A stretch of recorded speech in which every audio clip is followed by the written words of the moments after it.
말하면 될까요? Hello. Good afternoon. Selamat siang. So we are waiting for more our participants. I think we can start in a few minutes. So I will announce when we start and our participants all are here. Thank you.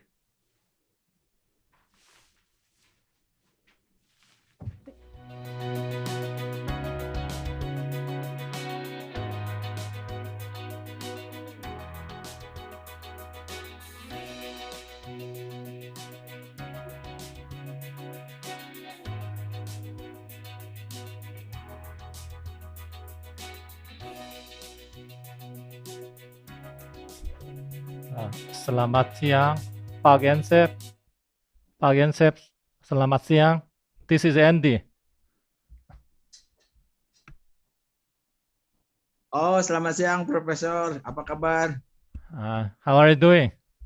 I'm fine. Okay, it's good to see you again. Yeah, Okay. good to see you again. Yeah. And hello to everybody. Hello, are Nice you to meet okay you. now? I'm okay. At least I have a good experience 2 weeks in quarantine in Korea. Yeah. Good to see you again. Healthy. Yeah. Yeah.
Hello again. I'm Unji, today's moderator of this meeting. And before beginning the meeting, I'd like to suggest to watch an introductory video material of kind for everyone. It may take Recording 6 in minutes. progress. And sure, this meeting is being recorded. Thank you. 비디오 틀어주세요.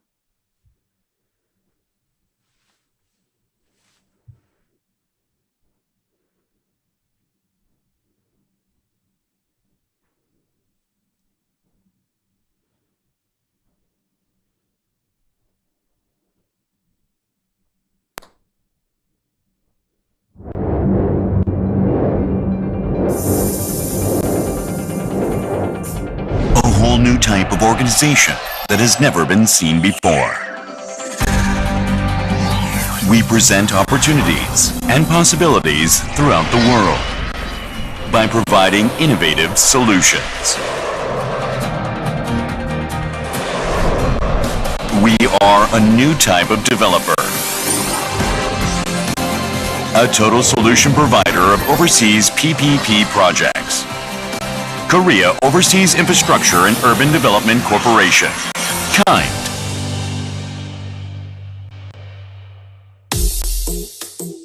A wide-ranging infrastructure market exists in the world, as much as geographic environment and cultural diversity.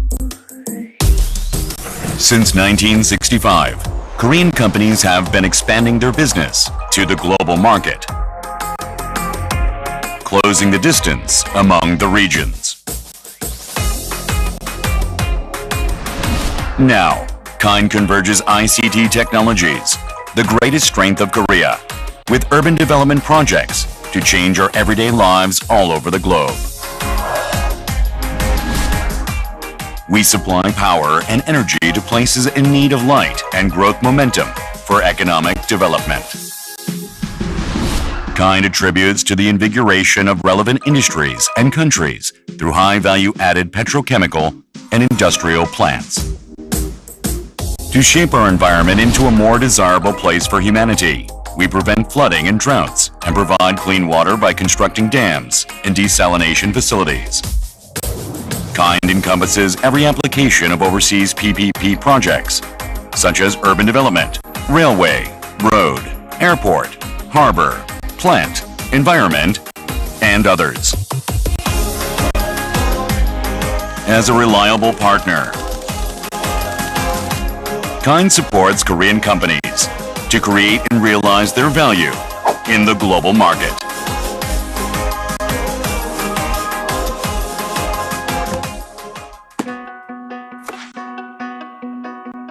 Today, in an overseas infrastructure market that is transforming to PPP regime,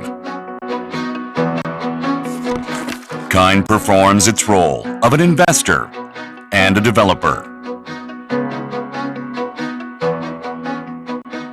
We identify business opportunities through the government-to-government networking. Improve possibility of the project by designing the customized strategy for each potential market. And provide guidance and financial means for feasibility study and project structuring.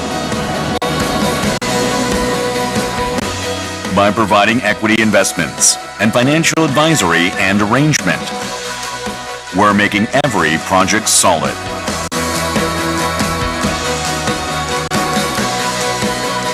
From the identification to the financial arrangement, throughout the entire life cycle of the project development.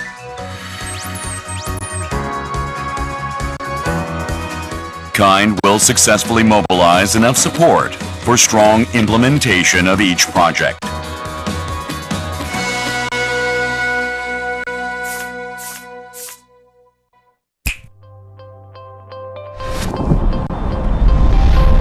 As advanced countries with high-tech technologies and large-scale funding capabilities and emerging countries with price competitiveness join the competition, global infrastructure market gets intense. US, France, Japan, and other advanced countries establish national-level support organizations and support their own companies for obtaining orders for overseas projects. Therefore, KIND comes forward. KIND is the only organization in Korea that develops and invests in overseas investment and development PPP projects. KIND is a reliable partner for our customer. We understand our customers' needs and bring people and industries together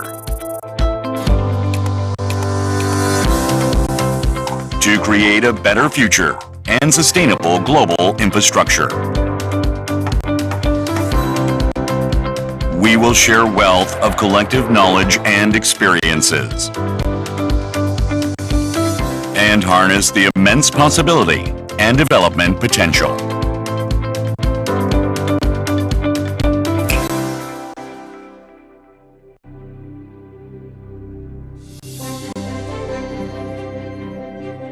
As we dream big, the scale of infrastructure expands further. As our lives get complicated, details of infrastructure should be more sophisticated. As a leader of Team Korea, we bring great mind and capacity together and deliver national-level strategy to better respond to the rapidly changing global infrastructure market. With ideas that increase value, we bridge the gap throughout the globe, pave a new way ahead, create a better future. a total solution provider for all overseas PPP projects. Kind marches toward the world together with Team Korea.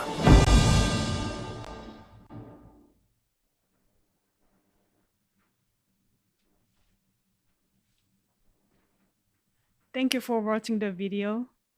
Now, I'd like to open this meeting, and to open the meeting, we have two congratulatory remarks, one from Indonesian side and the other one from Korean side. So firstly, I'd like to invite Dr. Ibu Amalia Adininggar Vidyasanti from Bapenas to have congratulatory remark. Please welcome.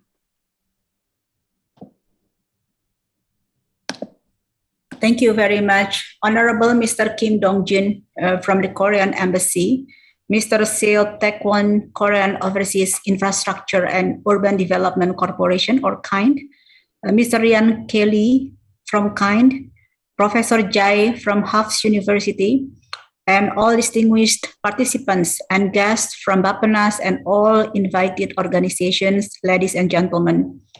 Good afternoon, and it is a great honor for me to deliver an opening speech at this important forum.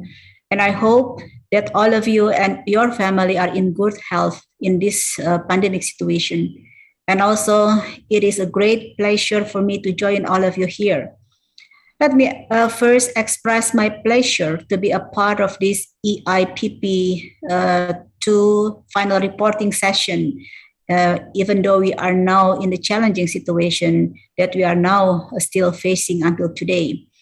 Distinguished guests, ladies and gentlemen, I would like to take this opportunity to congratulate the Ministry of Economy and Finance South Korea, Korean Embassy, Korean Overseas Infrastructure and Urban Development Corporation, International Contractors Association of Korea, Hafs University, Directorate of Regional Development Bapenas, Directorate of Macro Planning and Statistical Analysis Bapenas, and all parties who have been involved in this project and who have dedicated their time since December 2020 until today to work together in providing innovative policy formulation toward the development of Indonesian new capital city.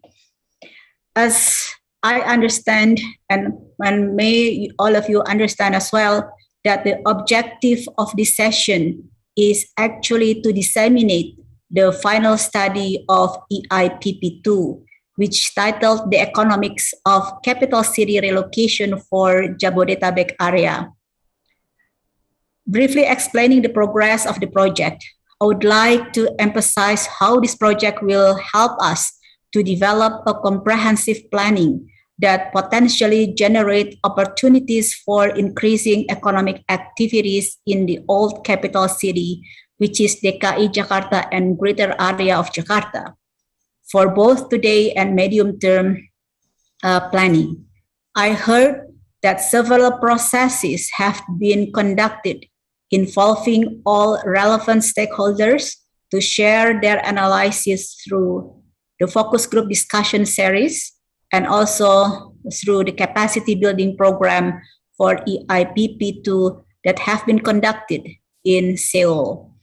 And I would like to thank to KIND to also facilitate the capacity building program. And I believe that it is very beneficial for the Indonesian government officials. The overall process has been rolled out since beginning of this year and will end on 18 September of 2021.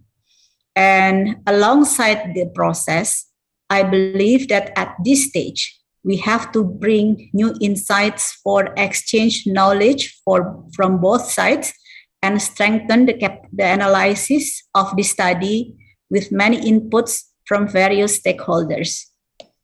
On the other hand, this study is also aimed to fill the gap of our limited studies on capital city relocation and reinforce Bapenas' side views on economic side, especially in the short term and medium term for Jakarta, when our capital city is no longer become and no longer in Jakarta anymore. So we believe that Jakarta will not a ghost city, but Jakarta have to be a city with a stronger economic relationship with our new capital city in East Kalimantan.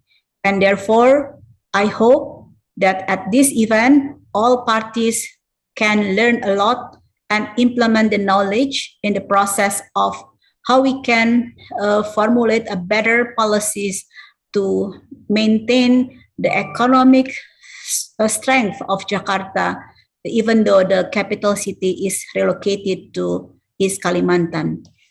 Distinguished guests, ladies and gentlemen, Indonesian capital city, DKI Jakarta, now facing a rapid growing development, particularly in the sector of trade, industrial, transportation, real estate, and many others. With 10 million residents and rapid development, as we know that Jakarta is now being overcrowded and have some implications to the development progress. Rapid reduction of urban green spaces, excessive groundwater usage, and complex solid waste management system, as well as air pollution problem, would likely contribute to the low quality of living of people in Jakarta. The capital city relocation does not only focus on addressing huge environmental burden that Jakarta is now holding, but also we would like to make it as a game changer in addressing inequality development problem between eastern part of Indonesia and western part of Indonesia. As you know, Java is home to 60% of the country's population, and more than half of its economic activity of Indonesia is actually located in Java. While Kalimantan is almost 4 times bigger in terms of area, but it accounts for less than 1/10 of the gross domestic production. The capital city relocation is not a new phenomenon. We have learned from other countries such as United States of America, Turkey, Brazil, Australia, and including South Korea that have relocated its capital city. Our task right now is to ensure that this capital city relocation will generate as much as benefits for the old capital city, which is Jakarta, and also it can create a new engine of growth for Indonesia. Therefore, this collaboration under EIPP2 is very important to mitigate our risk that may come in the future arising from capital city relocation, especially for Jakarta greater area. Distinguished guests, ladies and gentlemen, the capital city relocation certainly will have impact on Jakarta's economy. As we know that Jakarta should be still attractive to investors, even though the capital city is relocated. With this study under EIPP project, we are able to identify the needs, risk, and detailed strategies to maximize the economic benefits and how we mitigate the risk and cost of the capital city relocation, especially for Jakarta greater area. And this study employs a robust methodology using cost-benefit analysis within inclusive wealth and appending metric framework, which introduced by United Nations, and this method have been widely used in other countries. The use of this methodology certainly gives us confidence and may improve our credibility to convince our findings to related stakeholders on how each of development actors should take a role in developing new capital city, and still we can still maintain the economic opportunities of Jakarta greater area. This study is also complemented by the medium-term economic development strategy for the greater Jakarta area, which reinforcing 4-pronged development strategy. The first is to lead the creation of regional linkages. The second is to accelerate the creation of knowledge industry clusters. The third is to lead productivity enhancement. And the fourth is to foster quality human stock with quadruple helix model of stakeholders' participation.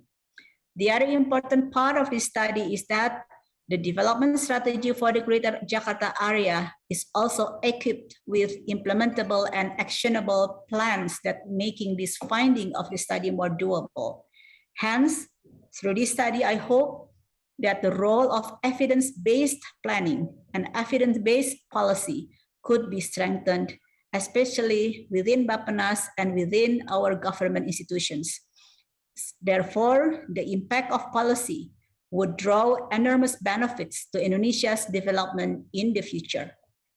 Distinguished guests, ladies and gentlemen, last but not least, I would like to say thank you to all participants that have joined discussion today. I'm expecting that the feedback from the deliberations today would serve a good inputs for us. And going forward, as we formulate the policies for the implementation, and then we have to keep our work together and to give the impact, the positive impact is to Jakarta economy and also to Indonesian economy. With this speech, I would like to officially open the final reporting session of EIPP2, Economics of Capital City Relocation for Jabodetabek area from Bappenas side. And may today's session be fruitful for each party and enhance our knowledge in the context of capital city relocation. Again, thank you very much. And this event is officially open. Thank you.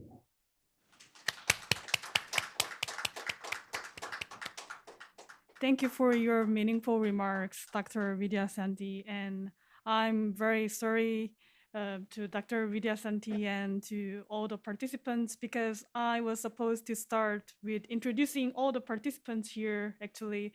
So before we having the second congratulatory remarks from Mr. Seo Taek-won, I'd like to introduce the participants from Korean side here. So Executive Vice President of KIND, Mr. Seo Taek-won. Ya, Please selamat say siang, hello. apa kabar?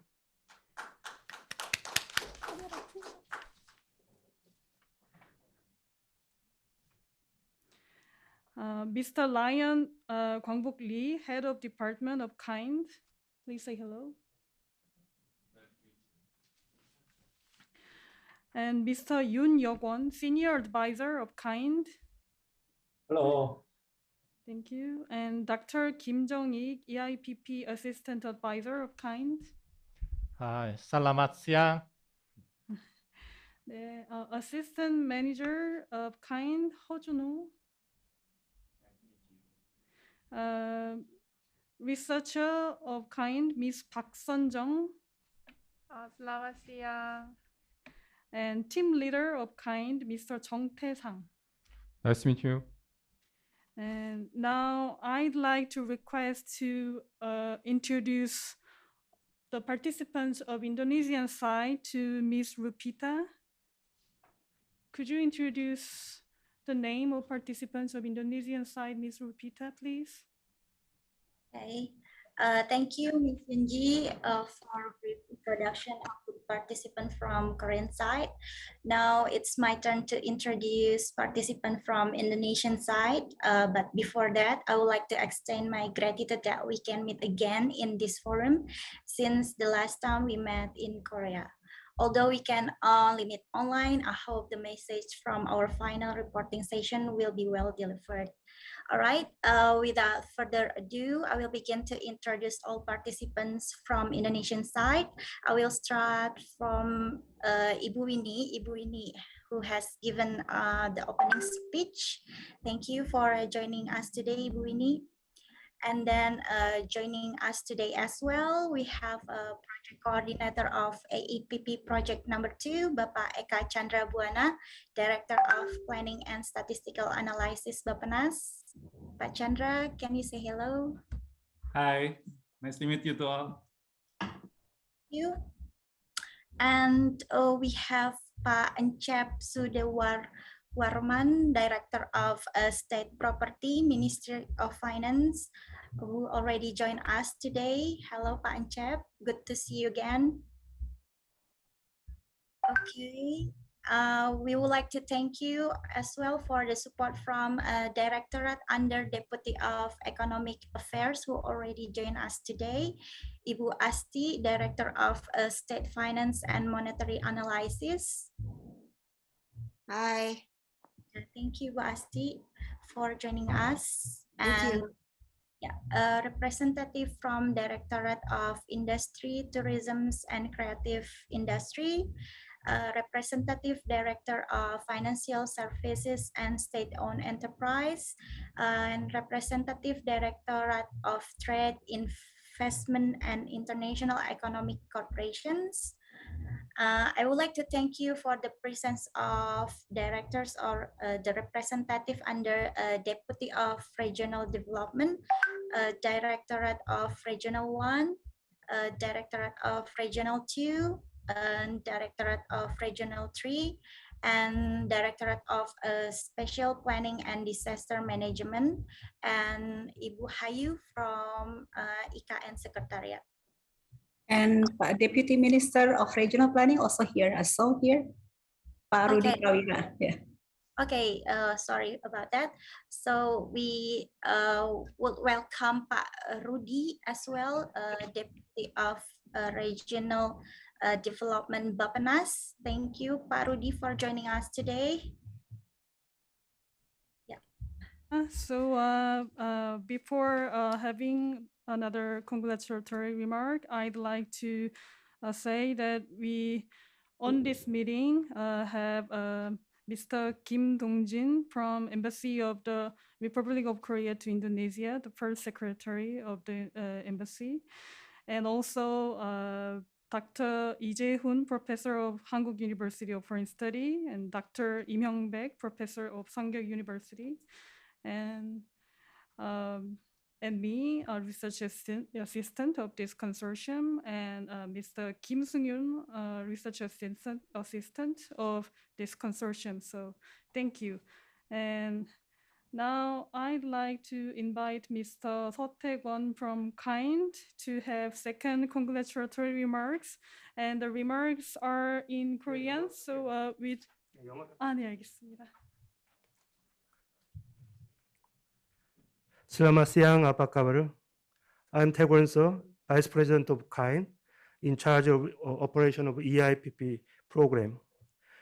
I'd like to thank especially the ladies and gentlemen from Bappenas and the government of Indonesia for taking time out of your busy schedule to attend to the final reporting session of the EIPP number 2. The capital economics of the capital city relocation for Indonesia, Jabodetabek area. I also thank the researchers of EIPP number 2 for their effort to make this session possible. I regret that we could only meet via online, even though I wished that we could all get together in one space in Jakarta at least once before this year's program come to the end. I also know where Korea has anchored the new Southern policy as a core strategy of foreign policy in order especially to solidity in friendship with ASEAN countries. KIND since June 2020 has established a cooperative relationship with government of Indonesia by managing the EIPP funded by Ministry of Finance and Strategy of Government of Korea, whereby KIND has been providing policy consultation with regard to Indonesia's capital city relocation. To the success and continuity of this program, your continued support to and interest in the EIPP have become more important than ever before. So I'd like to request your continued support so that the policy recommendations brought forth in this program would fare and settle well in the Indonesian setting. Terima kasih. 감사합니다.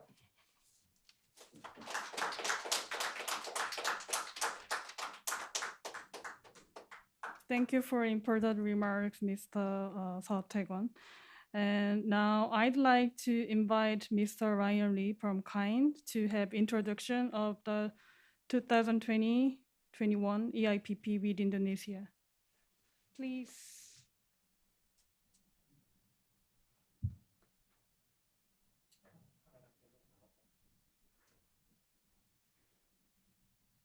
Yeah, please welcome him.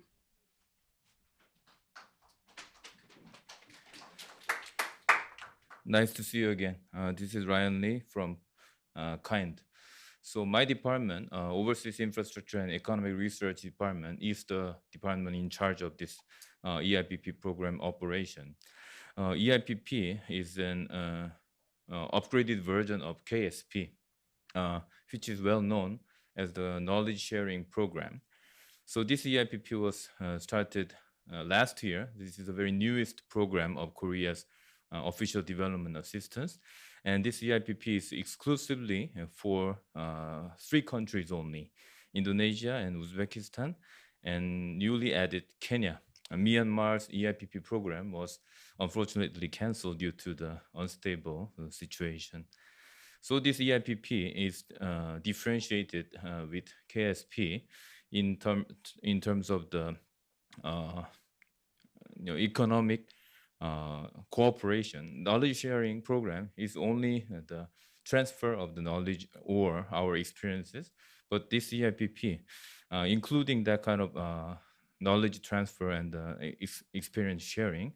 On top of that, there is economic innovation sharing, and eventually it can be lead to public and private partnership between the 2 countries. So this meaningful program is between Korea and Indonesia. I'm very pleased to be a part of the program, and also I'm very pleased to be in the management of this operation of this program. Thank you.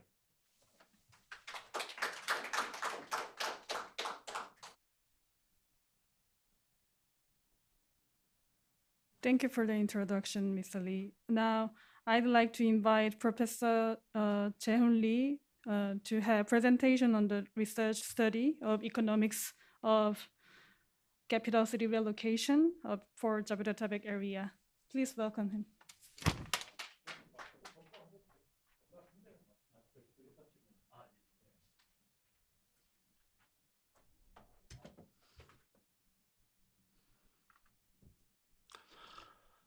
Hello, friends.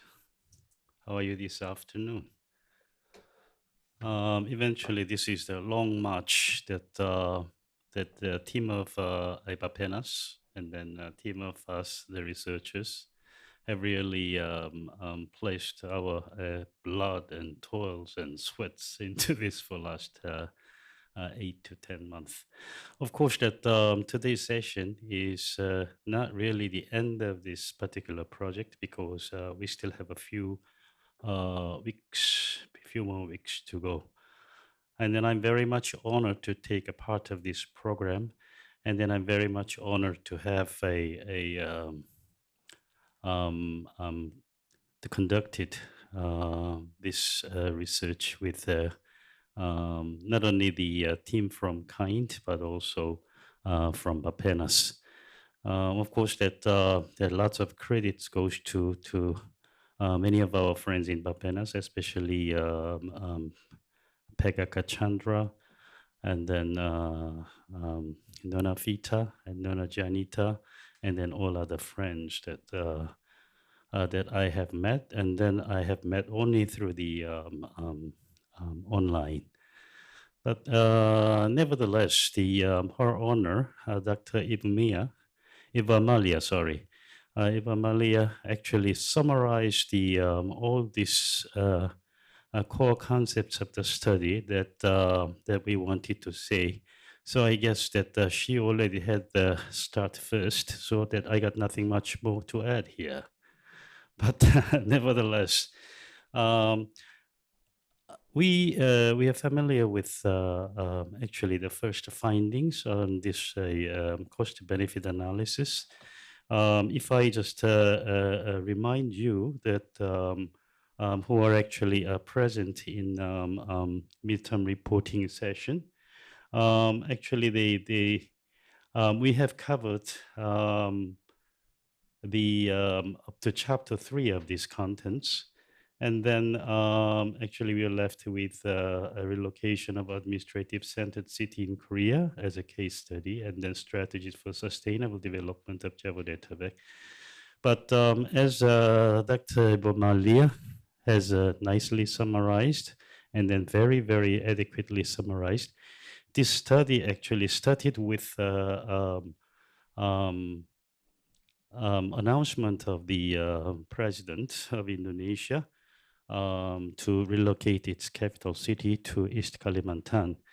But the concept that our team of researchers paid attention was that capital city is where the government sits, but it is not only a symbol of national identity, but it's a representation of the nation's progress. And then we also focused our attention to what he mentioned in the State of Union address was that that equality and economic justice is actually the vision of advanced Indonesia. And then which was, of course, the legacy of a late President Sukarno. So in other words, that this has a very historical, say, origins. So what this study emphasized, as the title suggests, economics of capital city relocation and Jabodetabek, is that whether this relocation would realize the equality and economic justice of Indonesia that it envisions for. So actually the study starts from there, and then it is going from here to there as well. And then this was very nicely pointed out by Dr. Bu Amalia. So what we did, the study team did, was that we actually started with the rise of Jakarta. This was just a historical analysis. So we already did all these things. And then the question was that what will become of the Jakarta metropolitan area after the relocation, because it contributes the lion's shares of Indonesia's growth and Indonesia's wealth, which includes even the human capital as well. So this was what we have presented last time. And then this was if I remind you, was that the status of present Jabodetabek, which is Jakarta metropolitan area. And then what we have found out from here, the message was very, very clear that Jabodetabek is now undergoing through some changes, and then very constructive changes. That is an economic structure transformation from the secondary industry to the tertiary industry. That was an important finding of this chapter. So this actually gives very much of implications, very important implication of this cost-benefit analysis was that, as you can see from here, is that, well, there will be a sort of a negative benefits until the year 2031. Well, it can't help it because it takes, the relocation of the capital city takes enormous cost.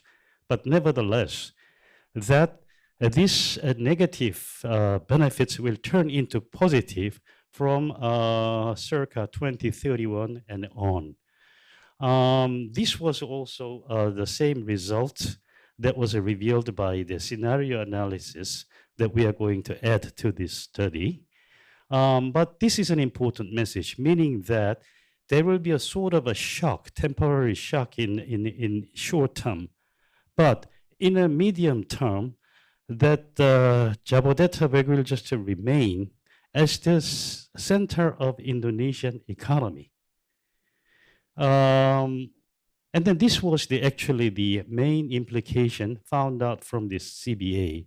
CBA is not just what is the ratio of these, say, numbers, whether it is a positive number or it is a negative number. Well, capital city relocation, as Dr. Malia said, this takes a lot of cost, of course. So in a short term, for Jabodetabek, it will have a sort of an external shock, policy shock, shall we say.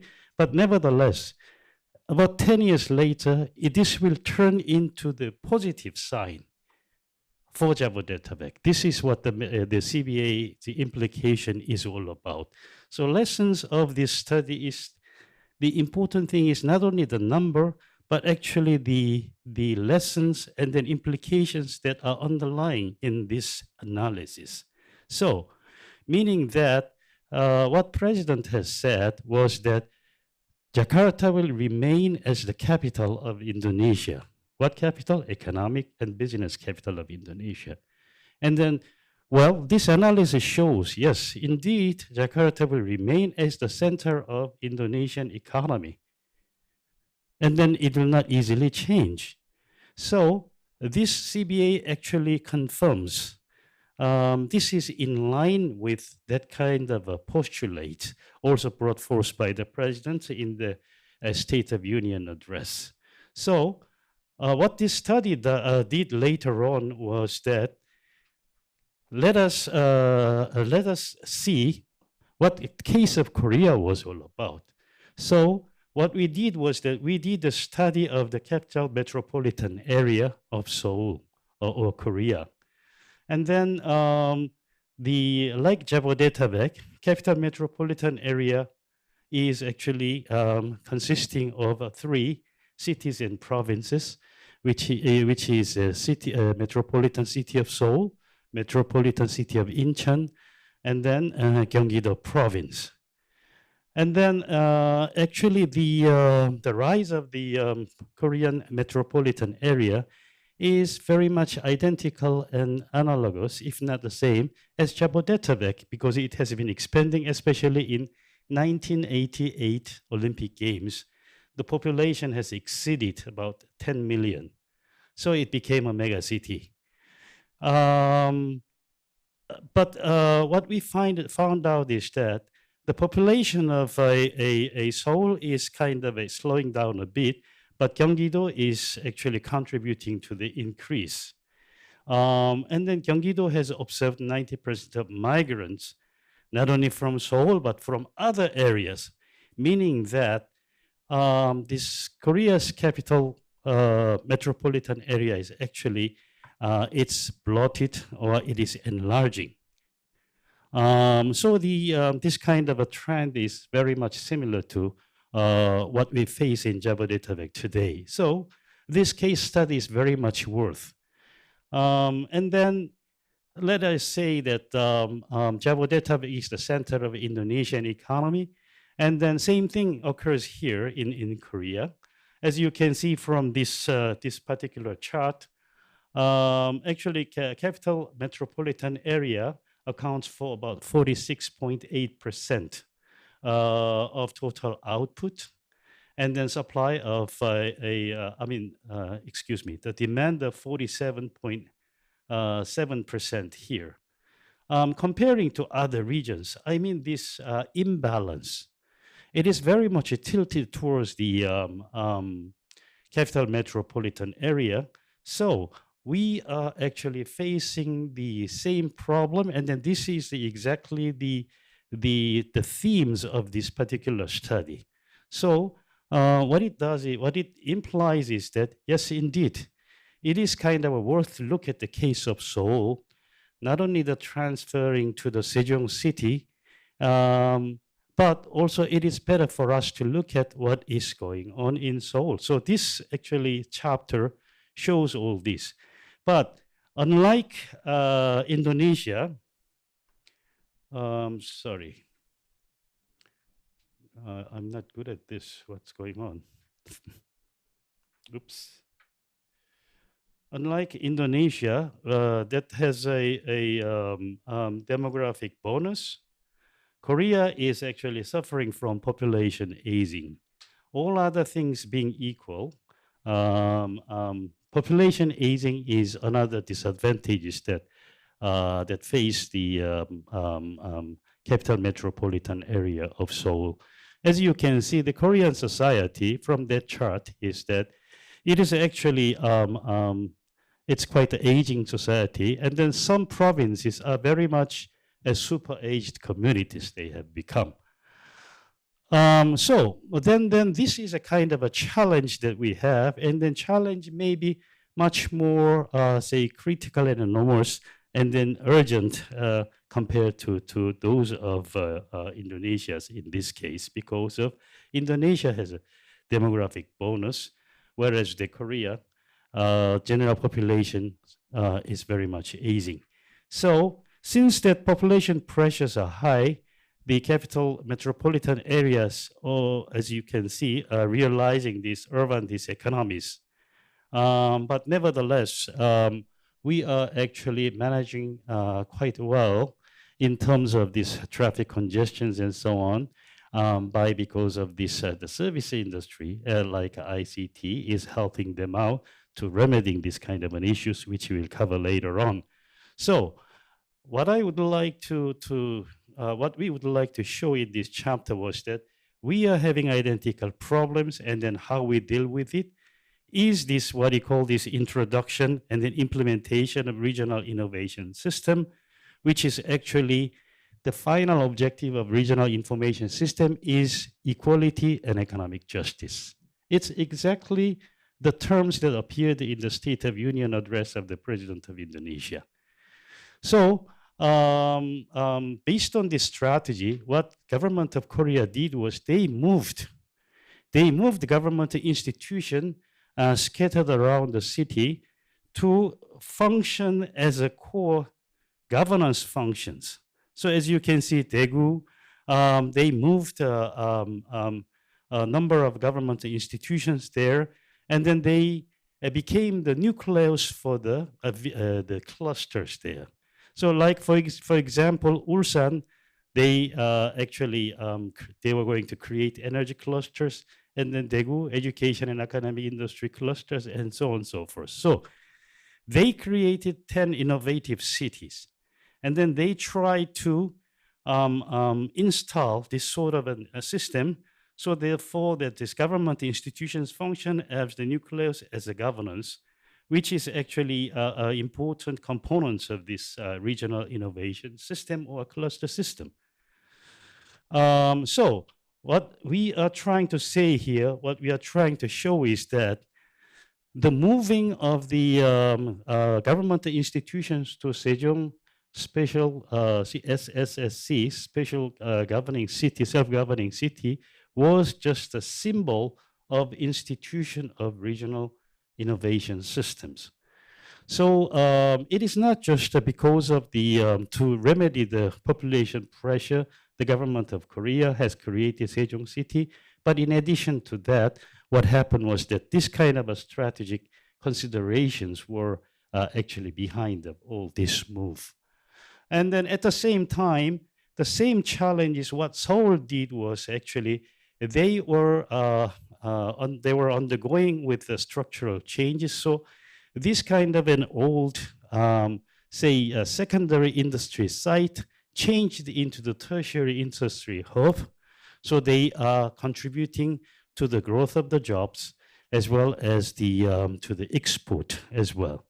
So this is a kind of a case, excuse me, the case that we can see how the capital city of Seoul, like Jakarta, is accounting for the changes and upcoming changes. So meaning that this, as I summarize it for you, in a chapter 3, that we, our analysis on Jabodetabek is also having the same conclusions, that Jabodetabek is undergoing a structural transformation. So the question now is then how we do deal with that. So this is a kind of a lessons that we can draw from the Korea. Is number one, relocation of capital city in Indonesia needs to be institutionalized. Of course, that the government, especially the Bappenas, is now pushing forward this institutionalization as far as I understand. But what we're trying to say is that it has to be, I mean, this institutionalization has to be done promptly so that it can give the market signals that this is a very important policy of the government in utmost priority. And then second is that the relocation has not brought forth an immediate change, meaning that it is just a business as usual scenario. What it means is that Jakarta will remain as the center of a Indonesian economy for quite a while. It will not, there is no immediate changes of the status for that. So meaning that please people, that our message is that please do not be alarmed by the relocation of the capital city. Because of that, the Jakarta will still remain. Of course that they cannot, they are accumulated with the human, and then national wealth there, and then technology is there, human capital is there. They cannot easily change, as we saw in the case of Seoul. And then what we are saying from this capital city study, the lesson 3 is that the government of Indonesia must create a viable and sustainable economic structure in the Ikayan area, meaning that if there is no thriving economic system, there will be no urban growth. We all know that. Then how do we make a thriving economic system? Either we need to have a company, and then if that is so, then we need to have a very much quality human capital. So this is our task, that how we create a viable economic system in Ikayan. And then that is kind of a big challenge that we face ahead, I would guess. But important message here from our study of capital metropolitan area in Seoul is that the jobs available in Ikayan should be of high quality. Because of this quality labor decides the DNA of the urbanity. Meaning that if you don't want Ikayan to be the city like Brasilia, then in this case, then you have to have a quality labor there. So this is a big challenge that we have. And then the formulation of concerted development strategies at the national and local level, like Korea did with regional innovation system, we need a concerted move of local level strategy as well as national level strategy. And then, of course, that the last thing, but not least, is the governments of Jabodetabek, especially Jakarta city governments, wish to adopt and support policies of industry structure transformation. And then here, what I would like to suggest is that perhaps that we can take in an example of a Kasan and Guro digital complex, and then Sangam digital media city. And then using our leftover government assets as a basis of advanced technology industry clusters. This was a doable kind of problems. Because of that, we are actually witnessing some declination of our productivity in Indonesia. Sadly, this perception of productivity of selected country, this was done by a Japanese study. They see the Indonesia as a kind of a lower than ASEAN average. So then how do we resolve this issue? The resolving issue is that we do initiate, first of all, Jakarta decentralization, meaning that Jabodetabek should not just wait for the fate to come and then hit them. They have to act first. In other words, a proactive strategy they have to use, because of fat man. Obese man cannot run fast, so they have to lose their weight. So here with that one, what we are saying is that Jabodetabek has to first initiate a regional linkages, okay? But here, the vision that we have set up is globally competitive urban centers of innovative economy and equity. That's our vision of Jabodetabek. And then here, medium-term objective is to create a foundation for innovative and equitable growth, meaning that this strategy is not just the whole of the thing. It complements the existing strategies we already have. Something that we reflect the changes that we found out from here, and then we are going to add this one. So what are we adding to this existing strategy is knowledge industry cluster, and then productivity, and then foster quality human stock. This is what we are emphasizing over and over again. So here this study postulates that Java data vectors shouldn't wait, but to lead the creation of regional linkages, and then accelerate the creation of knowledge industry clusters, and then lead the productivity enhancement to foster quality human stack. These are the kind of 4 pillars of the complementary strategy.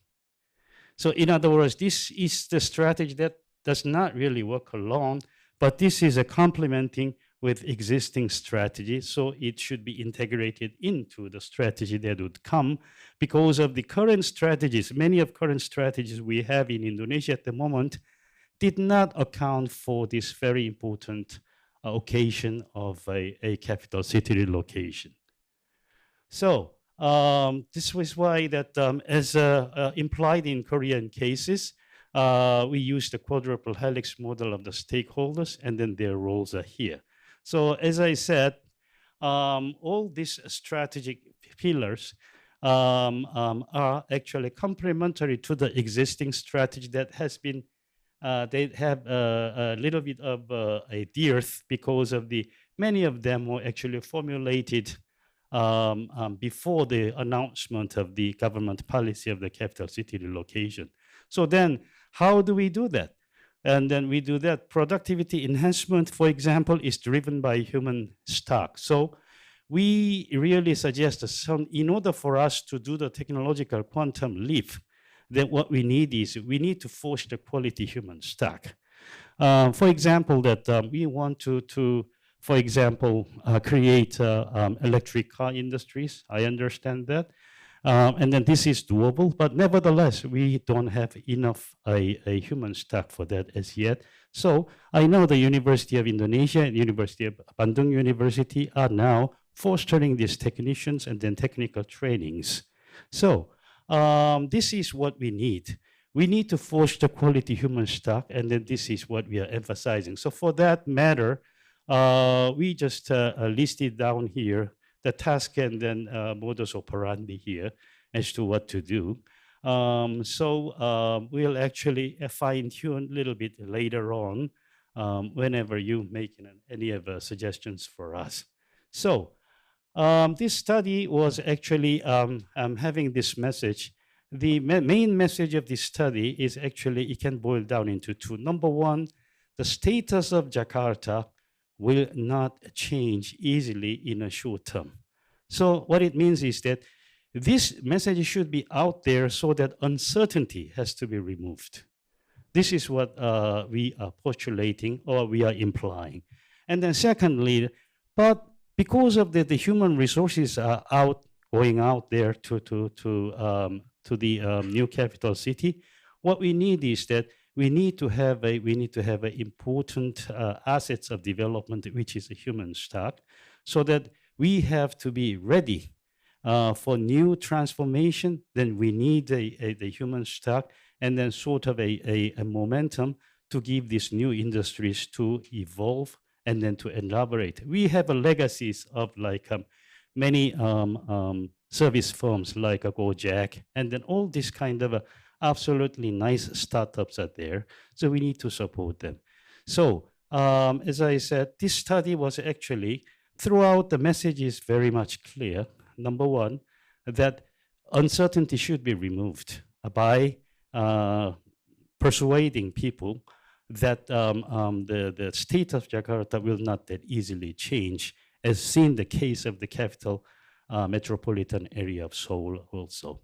And then secondly, if we want to let's say, making a quantum leap so that we can elevate to the 10th largest economy in the world, in this case, what we need is that we need to be ready for that.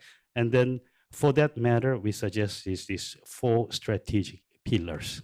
That was all this study was actually trying to implicate. Thank you very much.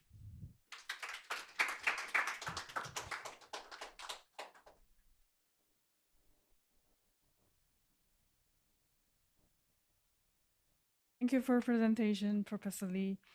Now, Ms. Lupita Srihasana from Vapenas will present about the capacity enhancement program of this project. Please welcome Ms. Lupita.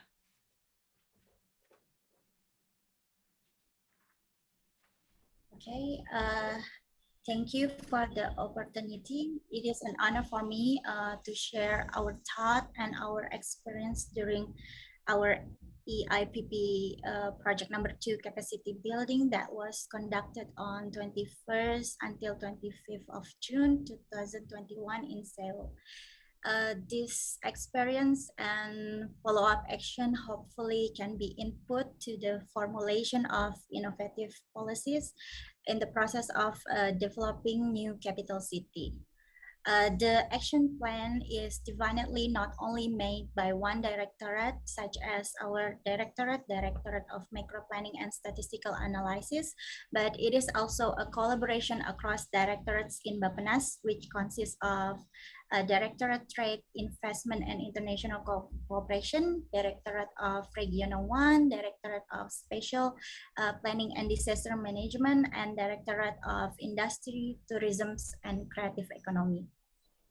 So I will begin with our goals in the capacity building. This capacity building aim to support AEPP project number 2 scope of work to produce a comparative study from the development of Sejong City. We will take a good practices and lesson learned from the development that has been conducted in Sejong City. Basically, there are 4 objectives in this capacity building. First, we would like to identify economic and social impact of capital city relocation to gain some lesson learned on how we can mitigate the risks that potentially hinder the development in Jakarta greater area. The second, we would like to identify how public policy arrangement related to the capital city relocation in the Sejong City, which can be implemented in Jabodetabek. Such as what kind of government regulation that we have to prepare and so on. And third, we would like to identify, is there any changes of a development strategy that we can learn in Seoul that potentially happen in Jakarta? And last, it is important for us to identify good practices of collaborations between Sejong and Seoul City. So during our 5 days capacity program from 21st until 25th of June, we gained some insight and good lesson learned because we come directly to the expert. We have the opportunity to discuss and see how the development in Seoul and Sejong City is ongoing. Actually, we have 6 action plans that potentially implemented in 2021. So next, our action plan 1 is based on our experience during capacity building. We see that investment facilitation towards new capital city relocation process is important to implement. Based on our study in 2019, the will play a huge role to the process of Indonesia's capital city relocation in the new capital city province and its surrounding. We learned based on South Korea experience, the interest of private investor during the relocations and development of multifunctional administrative city or Sejong City was mainly in the construction sector. Regarding the new capital city relocation plan, there are several investment opportunity for South Korea companies in Indonesia, such as construction of public housing, universities, science technoparks, public infrastructure such as airport, port and toll road, and many others. But however, one of the South Korea construction companies said that the DNI regulation for construction services in Indonesia could hinder foreign investment opportunities. It say that there is a restriction of foreign investment in Indonesia and the number is not allowed to go above 67%. Currently, there is no Indonesian construction company specifically in port construction, which which requires certain technology qualification. So the joint venture process between foreign and local company in the subsector of port construction services will be difficult to occur. Therefore, we need an effort to facilitate investment problem that will hinder private investment during the new capital city relocation process in order to optimize the private contribution in the new capital relocation financing scheme. So we are expecting that we can produce a policy recommendation related to private investment opportunity in new capital relocation through the series of discussion with stakeholders to map the potential opportunities and challenges of private investment in new capital city relocations. For the timeline, we first scheduled it to implement in 2021, but we have to schedule it again in 2022 due to our budget refocusing. Next. This is for the action plan 2. So the action plan 2 is about the business relocation preferences survey. We see that this action plan is important to support the development of relocation strategy. We learned that there are 153 public corporations relocated in 2019 across South Korea, but only 19 business enterprises moving to Sejong City. So we would like to find what factors drive the public corporation to relocate to the new capital city, as we know that the success story of South Korea economy mainly comes from the support of its public corporation. So furthermore, based on ongoing study as well, it is expected that abundant, well-trained human capital in Jakarta will be impacted if many businesses chooses to relocate. Therefore, it is important to identify business preferences to relocate its business or to relocate the business or not to the new capital city. This activity will contribute to the development of Jabodetabek economy strategies. So we would like to begin our action plan from in-depth and literature review of Jakarta small medium enterprises condition and developing questionnaires and the calculation method. It is expected that from this survey, we can identify relocation preferences for existing small medium enterprise and businesses in Jabodetabek when Jabodetabek is no longer become a capital city, and identify factors and enable environment for business establishment and in Jakarta and new capital city. So the survey will be scheduled in March or until July 2022. Next. This is the third action plan. Is about the study on retail trade sector related to the new capital city.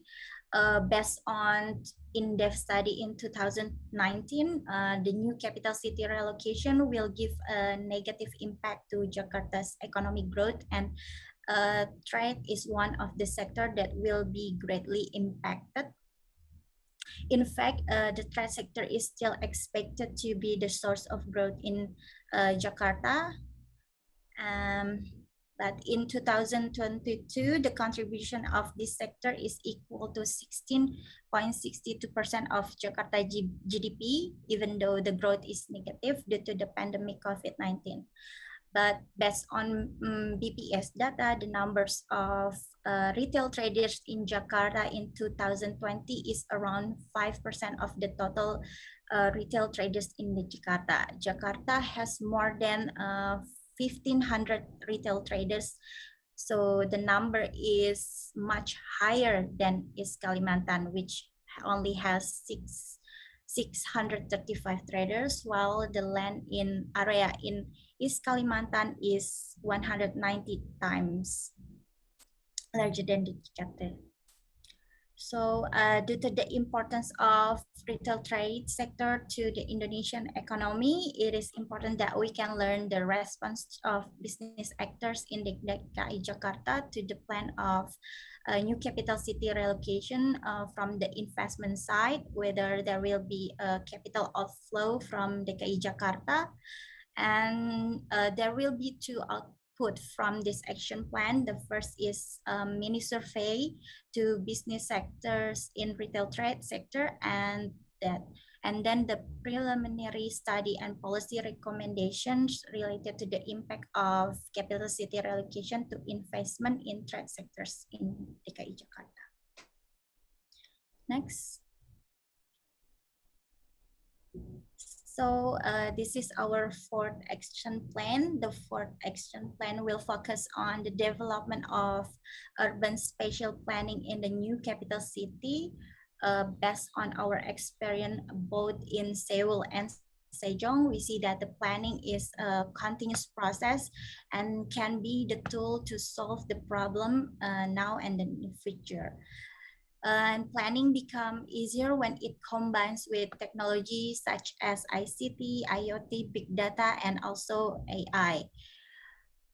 And then urban planning of Sejong City is a really good concept as a guideline to develop Sejong City, which have 6 parts of sub-region. Every sub-region has a specific land use and also link with the public transportation. So based on what we learned from our capacity building, there are two action plan that we propose to implement. The first is the coordinations with Ministry of Agraria and Spatial Planning or National Land Agency to draw up urban planning or a spatial planning document for the new capital city with the key performance index, and the study of institutions that handle the process of moving of the national capital. And for the land acquisition area, we learned that the proper compensation is the key success for the land acquisition, and mechanisms of land freezing, which is the people who have the land allowed to sell only to government, play important part to establish a good land acquisition. So we think it is important to having a deep analysis on that mechanisms and calculation of land value to giving compensation based on the high and best use method. And in the smart city, in order to develop urban spatial planning, we looked at the urgency of the use smart city in this area is really high. We learned that smart city has to combine 3 aspects. First is technology utilizations, regulations, develop a smart city community, and then the implementation, based on the scope of activity. Therefore, we see that preparing readiness criteria to be implemented in smart city IKN and identify the regulations, activities or sectors, and also budget consequences is become important. Next. The next action plan is related to the study on the development of industry and tourism sector in Jabodetabek. It is expected that 1 million of the civil servants are moving to IKN, to the new capital city, leaving the population of the Jabodetabek area still in the numerous numbers. Therefore, it is also expected that the demand of daily needs, manufactured product, and leisure activities will remain high. What we learned from our capacity building from industrial side perspective is when Korea developed the new industrial cluster in Seoul near the Incheon airport, while the relocation process to Sejong City is ongoing. And then from the tourism sector, Korea still developed the tourism destination in Seoul, such as cultural heritage site and shopping center with the number of tourists above 12 million in 2015. And there is also 36.4% of the total cultural infrastructure, such as public library, museum, and art galleries, are concentrated in Seoul.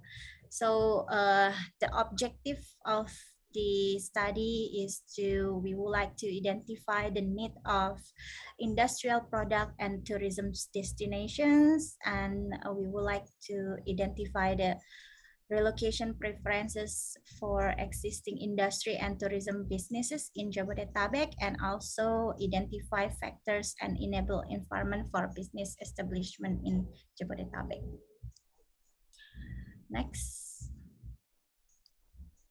The last action plan, we would like to propose the study on the development of digital media center in Jabodetabek. So it is from our lesson learned to visit the digital media city in Sangnam. So the Sangam Media City is around 57 hectares. It was initiated in 1997 and built from island of the Trust. It is benefited from the development of new industrial cluster and the international airport. And then the development is a collaboration with the private sectors, and the main industry fields is focused on media and entertainment, software and IT, industry related to the media and entertainment. And the success factor is first is differentiate method of land supply and management, and then also consistent operation of policy. So this is a supporting fact that we would like to propose the study on the development. First, it is expected that many ministry office in DKI Jakarta will be empty as gradually the staff are moving to a new capital city, and the total asset in DKI Jakarta is estimated up to 1,100 trillion rupiah. Or roughly more than 500 hectares, and then the empty offices is going to be used to finance the development of a new capital city, and it is also possible to provide land for the development of a special digital media district in Jakarta. So we think that with this study, we would like to benefit from the development of digital media district may hold some creative talents to stay in Jabodetabek, avoiding human capital loss. And then the second is the economic benefit of digital media district can boosting information and communication sector may reduce the capital loss in Jabodetabek as it mentioned in the study. So I think there are 6 action plans we would like to propose, and that's all my presentation today. And I will give it time to moderator. Thank you. Thank you, Ms. Rupita, for your presentation. Now we'll have a session of comments. So for the first comments, I'd like to invite Ms. Mia Amalia, Acting Director of Local Development of Papanes. Please. Thank you for this opportunity. I would like to give some responses to the interim report provided, and then the one that has been presented this afternoon. The interim report provide a comprehensive profile of each municipalities in Jabodetabek Jur, starting from geographic, demographic, and as well as sectoral profiles. For us in Directorate of Local Development, findings for Jabodetabek Jur is a complement actually to our study that has been conducted for 10 metropolitan region in Indonesia. Our study, we have 2 actually, the one that has been done in 2019 and the more comprehensive one in 2020. Based on our study, our 2020 study, compared to other 9 metropolitan areas in Indonesia, Jakarta is the only metropolitan region with most basic sectors developed. Investment is quite prominent in boosting the economic growth, but in average, it is a metropolitan region with which has biggest long-term growth source, and also here in our study, it is also indicates that Jakarta metropolitan region has the ability to grow well and sustainably in long term. Its agglomeration and encourage transfer of knowledge, as well as labor pooling and home market effect. The new spatial regulation for Jabodetabek Jur, as you may also understand, has been updated by Presidential Regulation number 60, 2020. This new presidential regulation is actually, as we already understand, it would be better, and it is better than the previous ones, since the new one has budget indication and encourage its synchronization with development plan for each region in Jabodetabek, as well as with our medium-term plan.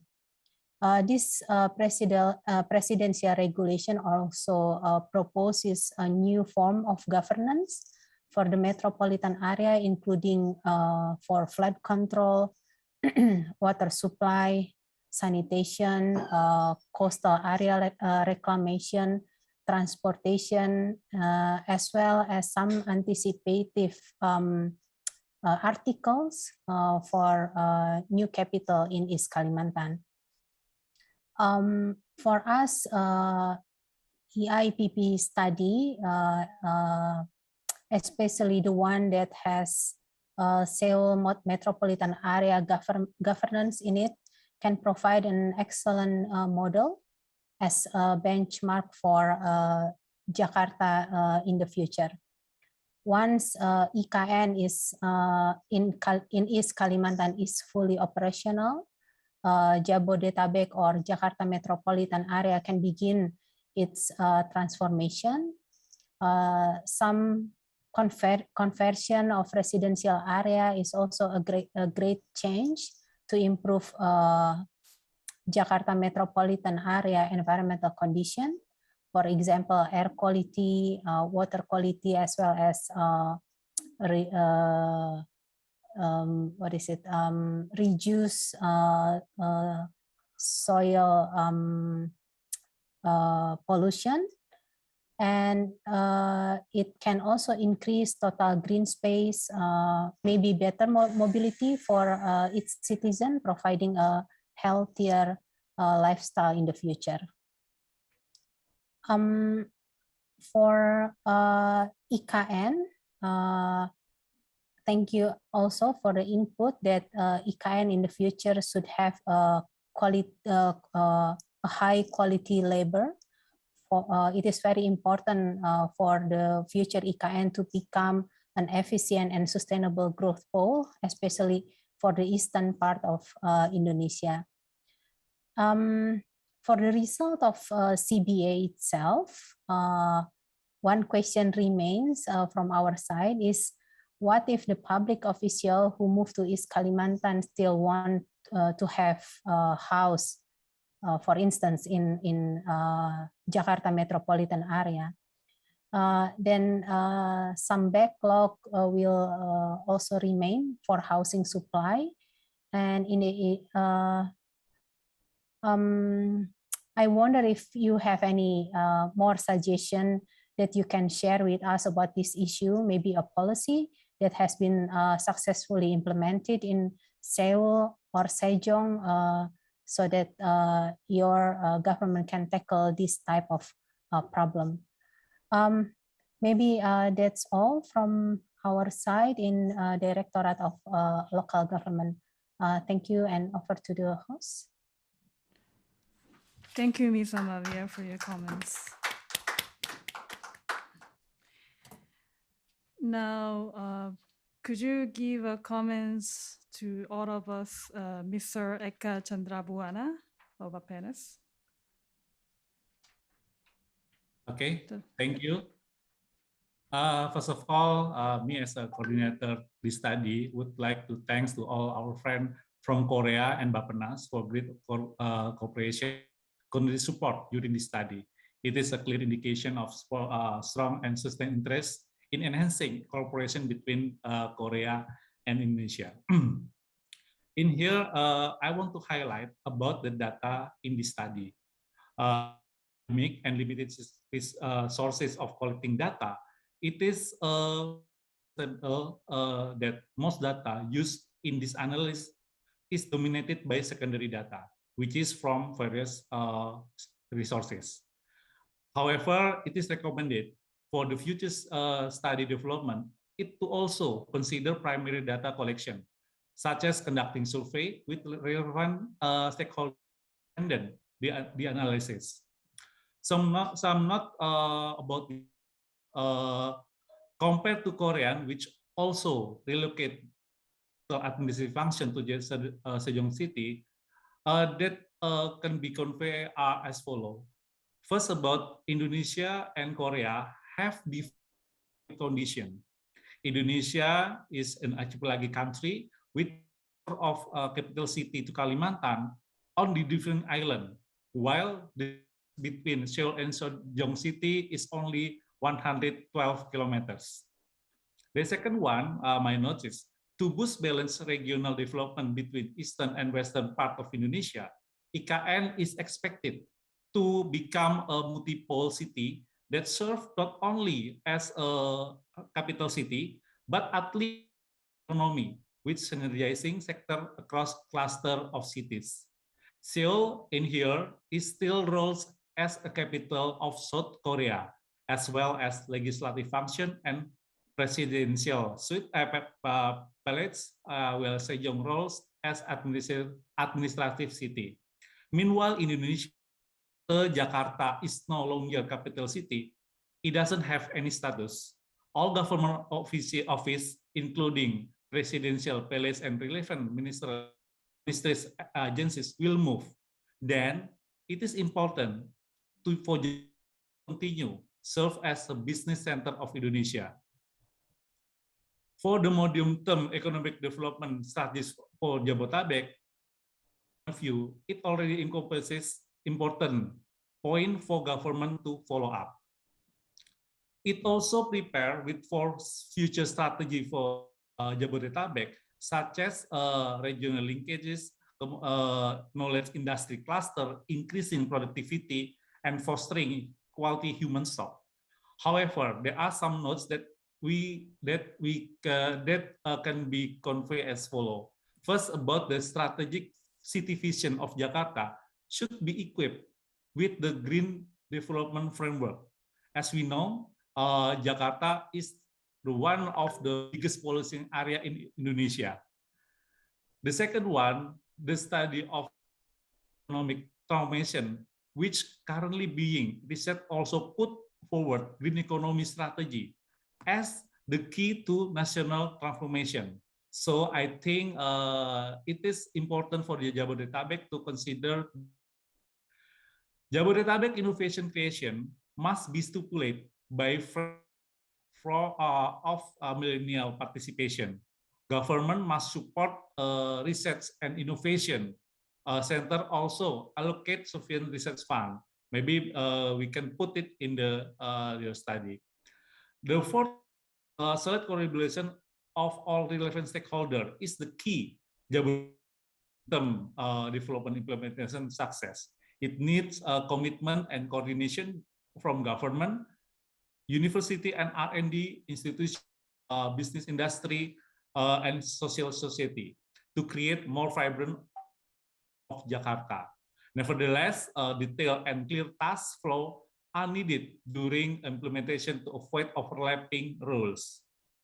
I think that's my comment. Hopefully, through the IPP program, stronger relationship amongst Korea Indonesian stakeholders will be created, especially to assess an action roadmap in national development planning document to improve quality on Indonesian development.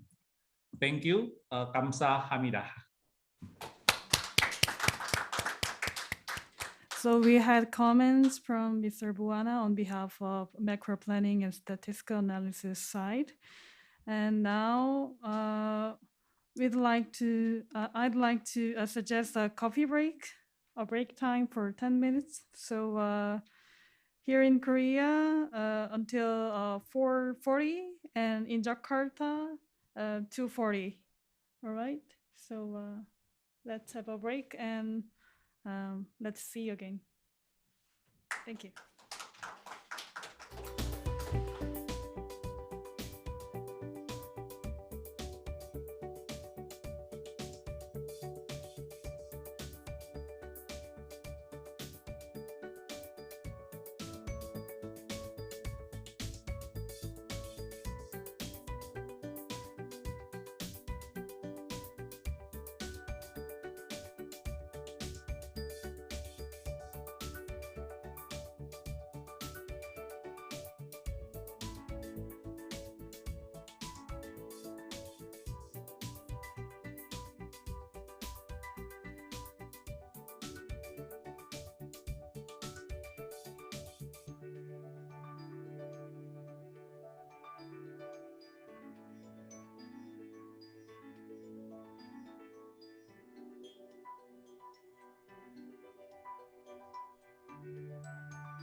네. 네.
So I hope everyone had a good break time.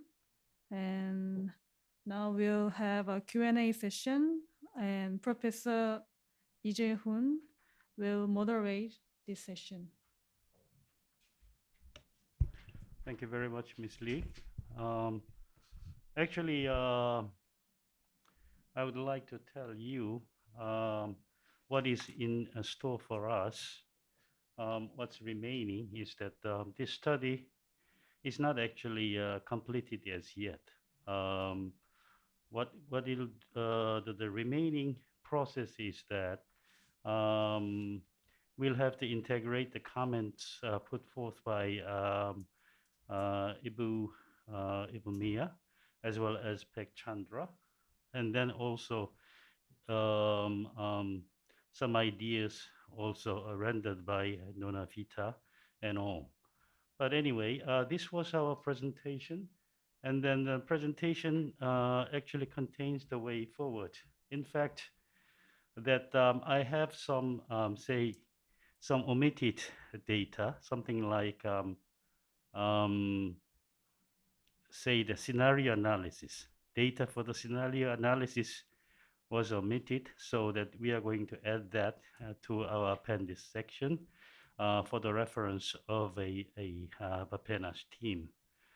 So in addition to that, I would like to invite any comments or suggestions so that we can complement to this study, so that the study could have a say better quality as well as a better usefulness for policymakers such as you in BAPENAS can be referring to. So if there is anybody who actually wants to have a suggestions and then comments, that please do not hesitate but to participate in this opportunity. If anybody has any questions and then comments and then suggestions like a PEC ANTEP,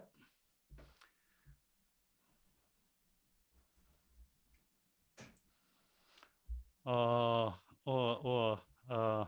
Buhayu, any questions? Or PEC Rudy? Pak Sumedi, Prof. Pak Sumedi has raised hand.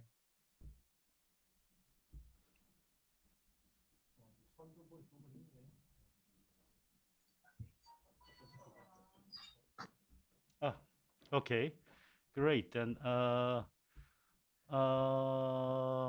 Then perhaps that Buwanto Wirzo have a question or comments? It's your turn now. Yes, thank you for your good presentations and then the good result up to now. I have one, especially one basic question. When you do the cost and benefit analysis for Indonesia's case, IKN's Indonesian's case, do you assume this almost the same effect as how Seoul and then a Seoul effect after the movement of some of the functions, administrative functions, moved to Sejong City. So basically, I'm asking about the methodology of analyzing cost and benefit analysis. What I understand that the administrative movement from the Sejong City, from the Seoul City to the Sejong City, it is not all the administrative aspects goes to Sejong City. That's one aspect. And then the second one, it's about its city. According to your explanations, its city has their own specific functions. So when you do the calculations of the impact, it is because of the Sejong City itself, or it is because of the linkages system cities that have their own functions. So in this case, which kind of impact has come up first? So basically, we want to know when you calculate that assumptions, and then how you staging the impact. Is this the immediate impact or subsequent impact after some of the assumptions happens? Thank you. That's one question, but it's more what is it? That it is the basic understanding for the study. Thank you.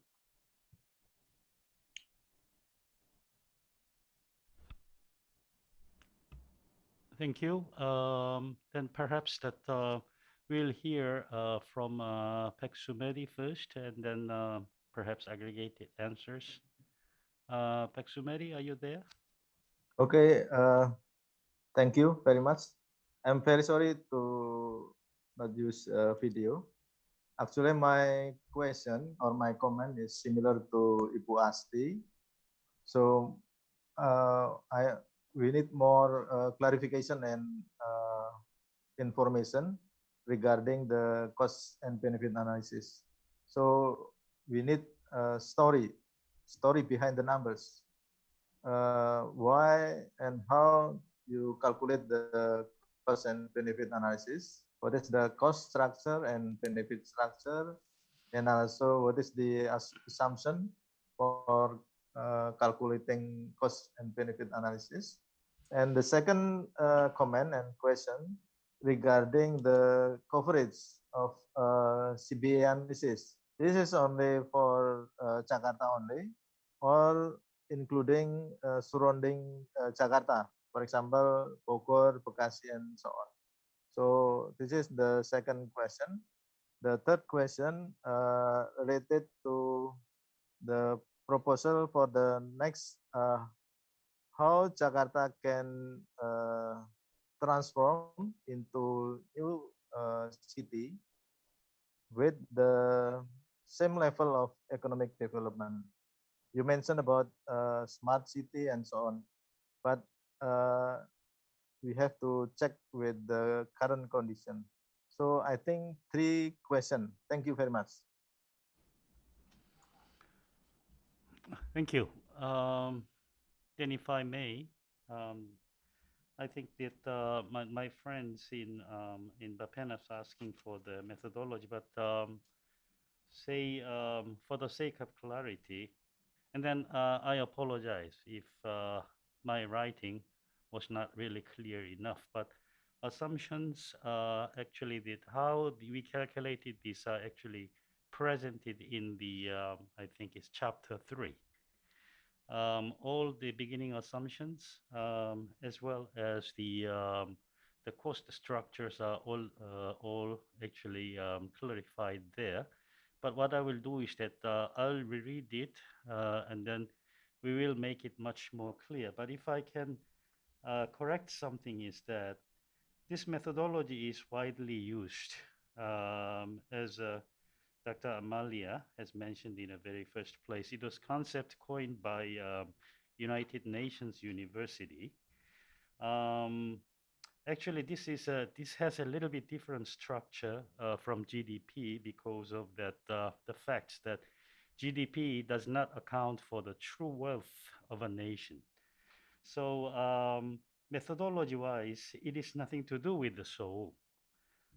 It is actually the proven methodology, and then this is now beginning to be used much more widely.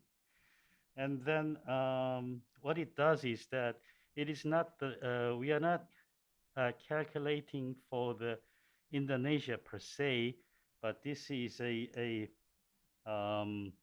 say estimate was done on Jabodetabek area. So all the conclusions and then all the implications are actually for Jabodetabek area rather than at the national level. So the message, as I said, from this cost and benefit analysis is not, as I said, showing that the ratio of the cost versus ratio of the benefits. What it does show is that we know the facts that this will all shows negative benefits from the beginning stage of the capital city location because of enormous cost involved into that. But the thing is that whether Jabodetabek area will retain its status of as the center of the Indonesia's national economy, and then this was actually confirmed by this cost-benefit analysis because of starting from the year 2031, the negative benefit of Jabodetabek, realizing the initial external shock first because of the cost involved into this.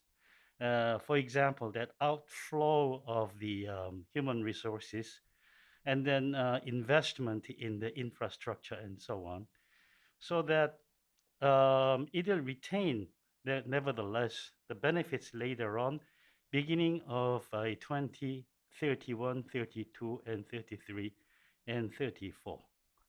So this is actually the nothing to do with the soul. And then this methodology was actually having that assumption that cost would be there, and then this methodology has like a components, as I presented in the midterm, say, reporting session, like it accounts for the human capital that Jabodetabek retains, as well as the natural capital and so on. So direct cost would be something like outflow of the human resources, but nevertheless, it indirectly affects to the, say, green open space, like environmental variables as well. So as I said, the methodology has like a GDP components, and then everything was actually thrown in and then explained in that chapter 3.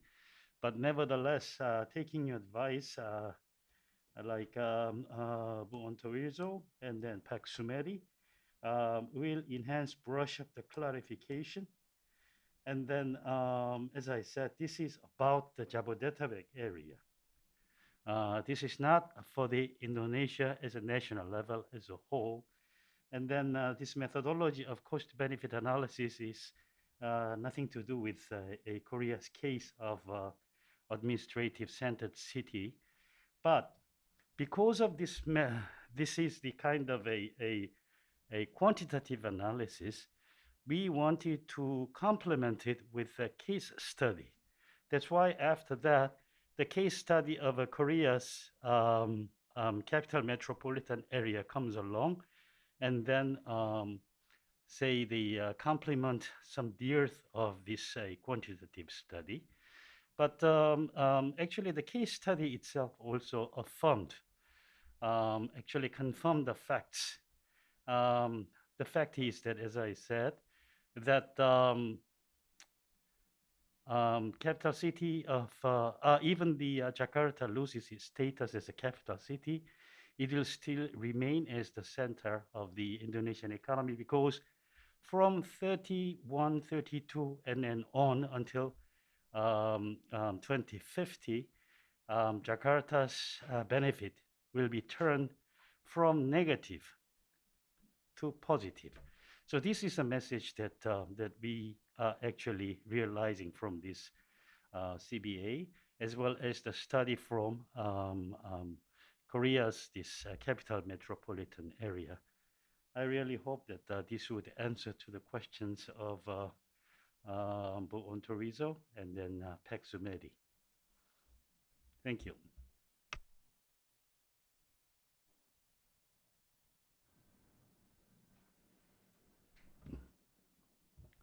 Perhaps any rebuttal from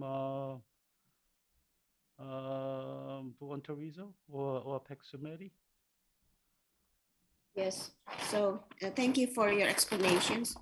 So the meaning that the impact that that you have already calculated, the reducing the negative impact from the beginning of the development in the new capital city, Jabodetabek will have the negative impact up to 2030. So this is because of the economic activities moving to IKN, the new IKN. So meaning that not just only from in Jakarta, economic activity from Jakarta, but also economic activity Jakarta and its surrounding. So basically Jabodetabek will also move to IKN, and then the impact goes to 2030. And then, however, you also calculate that after 2030, there will be a new economic activity emerge in the Jabodetabek after and then the impact we can see the impact, the positive impact start in 2031. Is that right? Correct. That is because of a assumption. Assumption is that because of this Jabodetabek is the center of Indonesia's economy, the construction of the new capital city will have to utilize, and will have to employ Jabodetabek's assets, including the human resources. Therefore, it will be the outflow. Because IKNs, of course, that you may say that that government cannot actually fund this humongous construction cost. And then we know that the government is inviting private sector funds there as well to complete the construction of the capital city. What it means is, if we turn this argument around, we can say that new capital city, the construction of IKN is going to employ the wealth of Jabodetabek because it is the center of Indonesian economy at this moment. So it was assumed there that the construction of IKN will use Jabodetabek's wealth, including the human resources, meaning that from the Jabodetabek side, this is outflow of their wealth.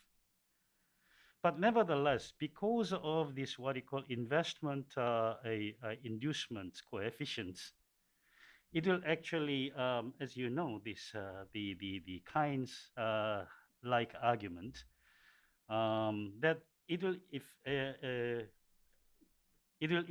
induce what you call the inducement impact will be actually carried on.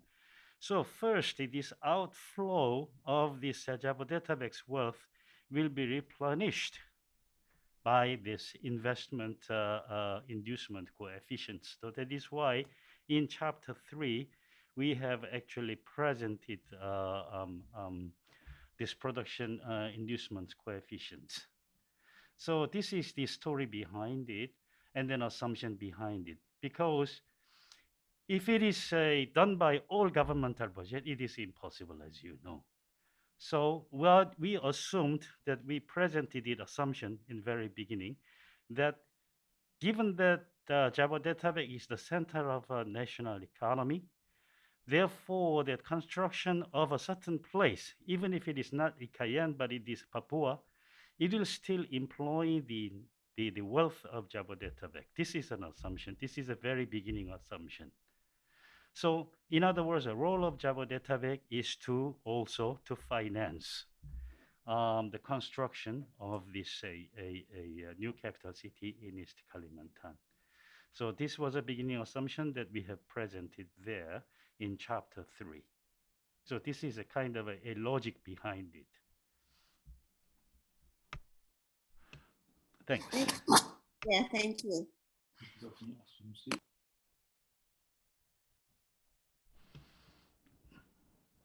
Say, any other friends and colleagues that who can actually give us a comment so that enrich the study. But to make it sure that I will clarify, I will actually brush up this writing, this assumption chapters much more clearly, so that as Pek Sumeri said, that it will enhance the clarification of that chapter.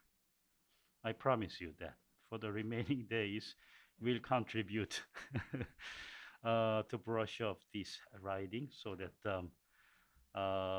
it will make a much more clearer logic. I have a following questions. Yes, madam. To continue the study, from that assumptions, if that assumption is happen, it is good. However, what we understand that in the new IKN, it's kind of very, very different kind of industries will be established in new IKN. So basically, we have to understand first whether the industry in Jabodetabek suitable to move out to IKN or not. So if it is not suitable, so the assumptions of moving that resources of the Jabodetabek's economy to the new IKN, it won't be happen. So the new IKN will be implement or will be developed by the new industry, whether it is come from the foreign direct investors coming from abroad, which is it is not established yet in Jakarta area or Jabodetabek. How about that? Madam, that is $1 million question, in fact. Yeah, that is $1 million question. That actually makes your job, Bontowizo, and then Pek Chandra's job much more difficult. I mean, from my point of view, as I said in my presentation, we here, Professor Lim and everybody agreed that there is a great risk. As Dr. Amalia mentioned in the opening speech, she said there are many cases. Also, we presented that in our study. There are many cases of capital city relocation, but there is a I cannot recollect one that is successful economically. But we have thousands of failure cases. For example, look at the Putrajaya, and then look at the Brasilia. Brasilia is absolutely, it is something that you have to look at. This is why we mentioned that actually the quality of labor decides the DNA of urbanity, characteristic of that city. So the thing is that if investors, foreign investor, if I'm an investor, I will not invest in Ikayen. For what? Because I have a much more lucrative market in Jakarta, in Jabodetabek. So why should I invest? So in other words, we have to first create a sustainable economy there. And then what industry? The industry has to respond with the Jabodetabek because Jabodetabek has the largest market as well, not only the production capacity, but it also has a marketability. So therefore, what I suggest is like what Korea has done in its regional innovation system. We first have to say, I don't know, it's a policy-wise, we have to, let's say, invite certain firms from Jabodetabek, as we expressed, lose our weight from Jabodetabek to IKN. If there is the problem that what you're saying is that all the problems actually occurred from the one source. It is the concentration of population and national worth in Jabodetabek. This is the origin of the problem. So in other words, this also functions as against the Jabodetabek. Therefore, Jabodetabek has to lose its weight. So since the policy side is moving to East Kalimantan, then in this case, then business has to be invited there too. The thing is that business just cannot go there because the risk is too high. We have already established economy in East Kalimantan, but it is mostly concentrated on the primary sector and then secondary sector out of the primary sector. So it has a kind of a not very strong linkage with Jabodetabek, which is the largest consumer market in Indonesia as well as global. Therefore, what we have to do is we create an incentive policy for the firms to actually to relocate to Kalimantan, IKN, so that we have to actually instigate certain economic activities there. But the thing is that they cannot just go there out of blue. So therefore, that large enterprise or medium-sized enterprise has to go there. And then what kind of an industry should go there? I mean, this was a very good question.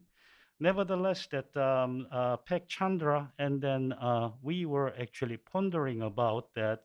What was the government plan? Of course, the government of Indonesia has planned for that, but unfortunately, at this time, that the GOI cannot share, Bappenas cannot share this data with us as yet. So it is something that that we have a sort of a bottleneck in this matter, which will be actually echoed by Pek Chandra. Actually, this is a corona situation that actually hampered us, inhibited us from moving forward to have a very good data set and then interviews and so on and so forth, as Pek Chandra mentioned about this worth of the primary data. And then secondly, the thing is that which industry go there? I mean, I cannot really suggest something out of blue. I can do that, but the thing is, this is as a scholar, this is very irresponsible. And then Pek Chandra can give me, Bappenas can give me good idea. Unfortunately, that his hands are also tied. So as I said, what I'm trying to say is that it is very true that the good business has to be there so that people, young people graduate from the University of Indonesia or from Java Island, they have to go to IKN to look for the job. In that way, this was the message in Seoul. Like in Korea's case, the people's mobility is actually, Professor Lim can tell you later on, perhaps, that people's mobility actually induced by job. Job is the first thing that people move. So therefore, we need to have a good jobs in IKN. In order for us to have a good jobs in IKN, for job generation, we need to have a good companies there. But at this time, we don't have anything to invest. So foreign direct investment, we don't expect, short. For 5 and 10 years, we'll have a very little foreign direct investment as we are realizing in Jabodetabek area. Okay. For example, Hyundai Motor Company has invested in Karawang area for the production of its electric cars. Why do they do that? Because they have an infrastructure there. They have human resources there. You see? So the thing is that we have to create this so-called business-enabled environment in IKN first, so that people can move there, so that we can induce their mobility to move to IKN. But at this time, who are going there is actually the civil service employee, and then military, and then national police forces, which is not enough, of course. This is what Brasilia is suffering from at the moment. So this is what I can say. So this is job make you very, very difficult. But actually that you and I can discuss it together, perhaps even in the future, because that it is our job to remedy this kind of challenges. Thank you. Thank you. Thank you very much.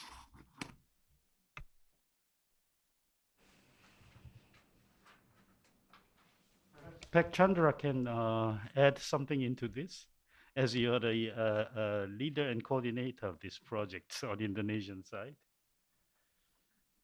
Okay, thank you, Prof. About your response. Actually, due to the limited data, as we know that maybe some data we cannot disclose so we started gain the data, gain the existing data. That's why when I in my response, maybe for the next study, we can complete with the primary data. We just only put the secondary data. For example, just BPS, something like that. That because I think it is need more data to make the conclusion from the study is completed. For the information that some scope of work deleted, yeah, Prof, yeah. So because of one of scope of work we deleted because we cannot achieve conclusion because of data. Maybe that's my additional comment, Professor. Thank you. Thank you. Excuse me, Professor. Can I have my time? Oh, Pak Ansep. How are you, sir? Very good, sir. Okay, sir. Sorry, because I have a double Zoom, so I skip for a while. Now I come back to this meeting, Bu Asti and Double date. Bapak Ibu. Double Zoom. I'm sorry. My roommate. Yeah. You know that this project, if we can call it project, it's not go or no go project. So it has to be done, and now the regulation is in the hand of our president, and will be next time we go to the parliament. So luckily, according to your preliminary study, that at the long run and long time it will be positive for Indonesian economy, but for the short time, I mean, it's gonna be negative. But yes, as Pak Chandra said, the study will have to go deeper with the primary data and also the primary data and also the what we call the whole industry that very important for economy in Jabodetabek, and what will happen in Kalimantan. For information that now we are in the Ministry of Finance, and now especially in Directorate General of State Asset Management, we are now focusing on study how to finance it with the whole asset in Jakarta. Now we are focusing on how to finance it, how to monetize the asset in Jakarta, and we are collaborate with the we collaborate with the state-owned asset enterprise and also the SMV from the business unit under the Ministry of Finance. So that's what I can say until now. We will wait for your deeper analysis, and also I hope it's still gonna positive in the next maybe 10 or 5 or 10 years from now for the new capital city, and for the Indonesia for the. Thank you. Sama-sama. Thank you, sir. Thank you very much for the comments.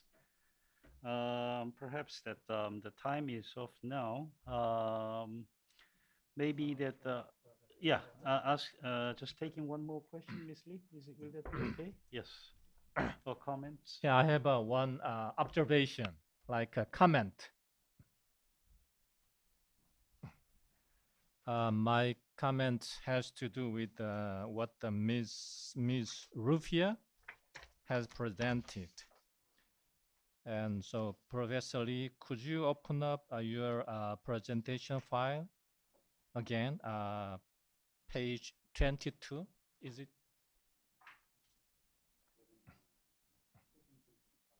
22페이지 좀 늘어줄래? So, in the meantime, I'd like to just say I was very impressed how extensive the action plan was, given that the delegation stayed in Korea less than a week. So the delegation team did a very good job. And if you look at page 22 of the, okay, so on the right side, there is a map of South Korea and the location of 10 innovation cities. That's where the major public corporations in Korea have moved. The Sejong city is not shown in the map, but it's about in the middle of the South Korea. A blue? Oh yeah, light blue color in the middle. So if you go back a page ahead, 21페이지. So on the right side at the bottom, that says 40 government agencies have moved and 15 government research institute moved to Sejong City. So okay, I'll go back to page 22페이지 다시 한번. So in conclusion, about 20 public corporations have moved to each of the innovation cities, while about 50 government agencies and 15 research institutes have moved to Sejong City. This is a clarification to what Ms. Rufia has said, because in one of her slides that says only 19 businesses have moved to Sejong City. So that's what I like to correct for. Thank you.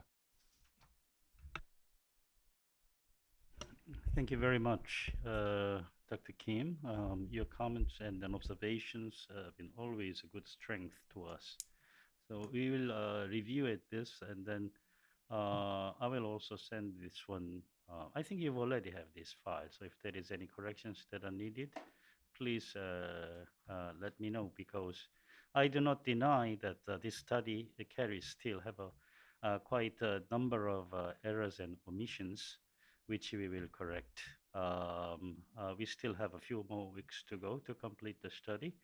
And then not only errors and omissions would be added, and then certain perhaps that new chapters, if that would be helpful to our colleagues in Bapenas, I will definitely make in another sections to throw in.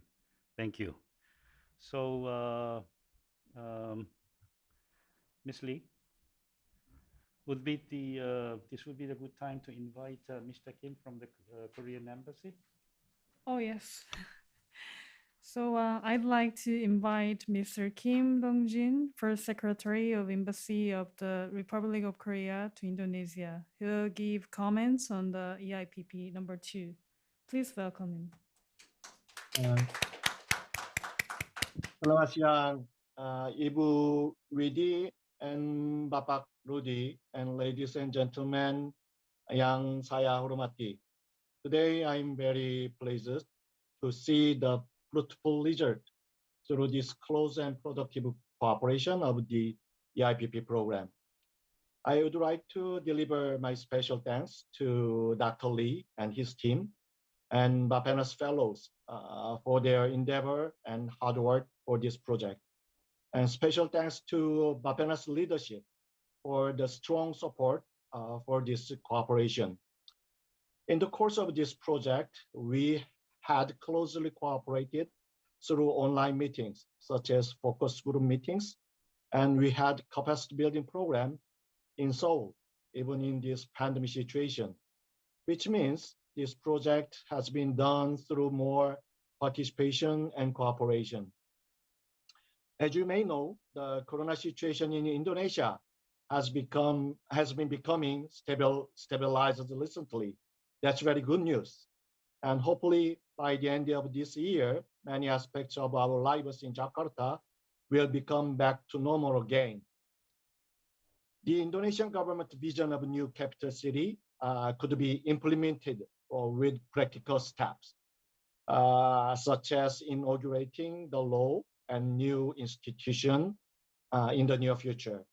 On the journey to realize this vision, I hope this EIPP cooperation would contribute as one of the stepping stones.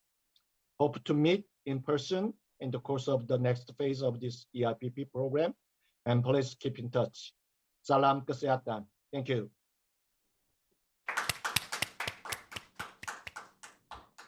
Thank you for your message, Mr. Kim.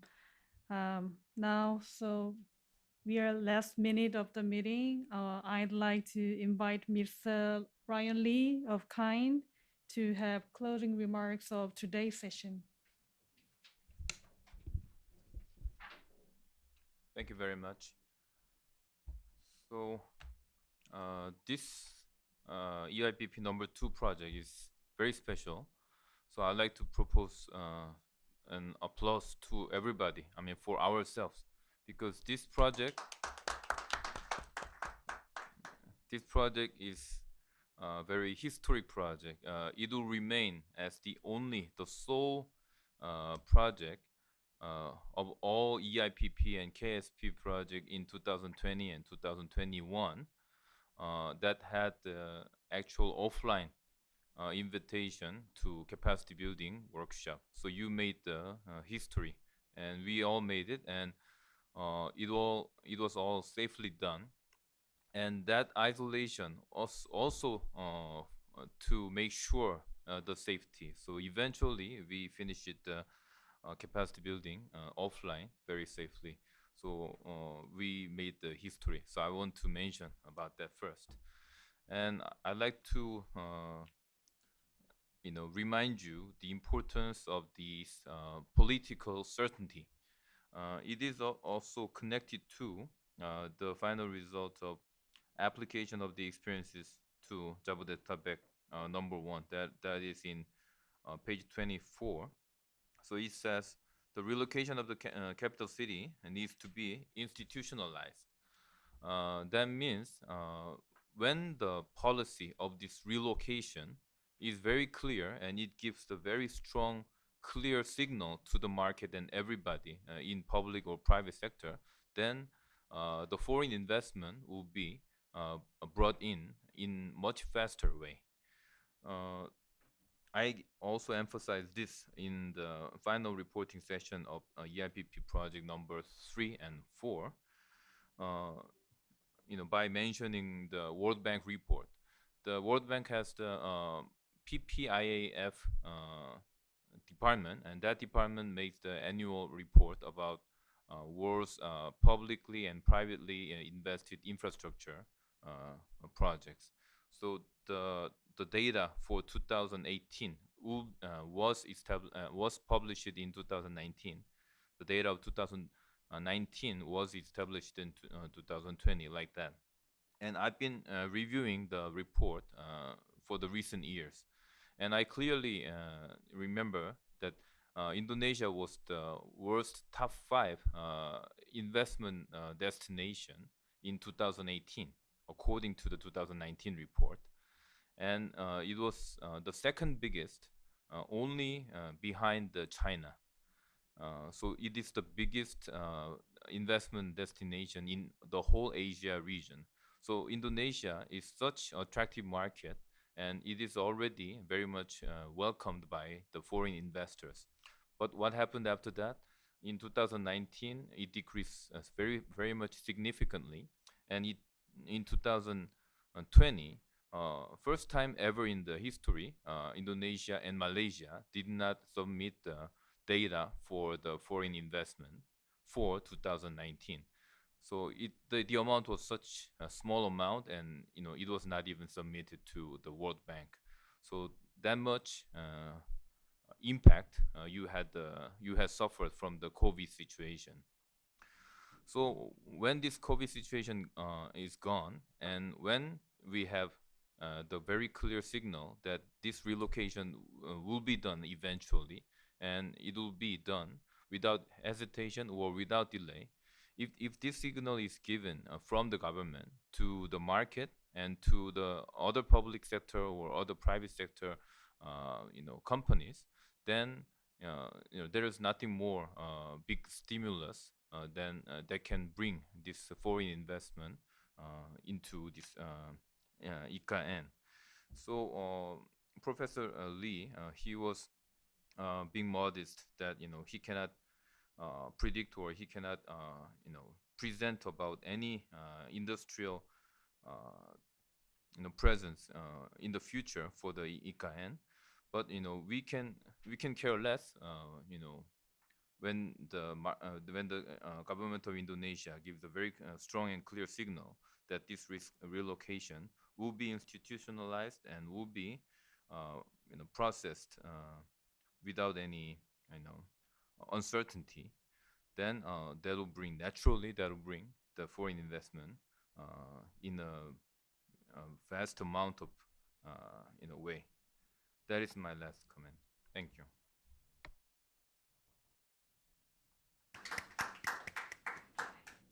Thank you, Mr. Lee, for closing remarks. So, 갤러리로 바꿔주시겠어요? Yeah, well, it's pity that Mr. Agung and then Bu Hayu just didn't make any comments this time. Agung is hiding somewhere, Peg Agung. Yes. Good afternoon, Professor Yes. Lee. How are you? So, I think all my comments already been submitted by Pak Chandra and Pak Asti and Pak Anchak. Thank you. Thank you very much. Thank you. Well, with the comments of Mr. Ryan Lee, this is an officially ends, but this is another beginning. Perhaps that our friendship will still remain intact. And then I just want to make an acknowledgement that I really thank very much to the team of KIND, Mr. Sotekwan, the Executive Vice President. Thank you, sir. And then Director, Mr. Ryan Lee. Thank you very much indeed for all these supports. And especially to acknowledgement also goes to Dr. Kim Jung-ik, our EIPP advisor. And then project manager, Mr. Jung Tae-sang, who shared a kind of sort of a loud discussion match with me. And then Ms. Sun Jung Park, thank you very much for everything. And then Mr. Ho Jun Ho, recently joined with KIND, but still I thank you very much for all this. And then all the acknowledgement goes to our colleagues in Bapenas, especially the Pek Chandra, who actually suffered here for 2 weeks of quarantine, and then again 5 and 7 days quarantine back in Jakarta. I don't envy you at all. So that also goes to my colleagues from Claremont, Mr. Ansep. So I don't envy you, but still you are safe and sound in Jakarta. So this is actually what counts most. And then, of course, that her honor, Dr. Amalia, and then our Deputy Director, Bumia Amalia, thank you very much for all the supports. And then especially also Peg Rudy, who actually took care of all these administrative matters to send the Bapenas team to Seoul. And then my last acknowledgement also goes to Nona Fita and then Nona Gianita to give all these Zoom meetings possible. I really thank you very much as a researcher. As I said that we'll meet again, inshallah. Take care of yourself well. Thank you.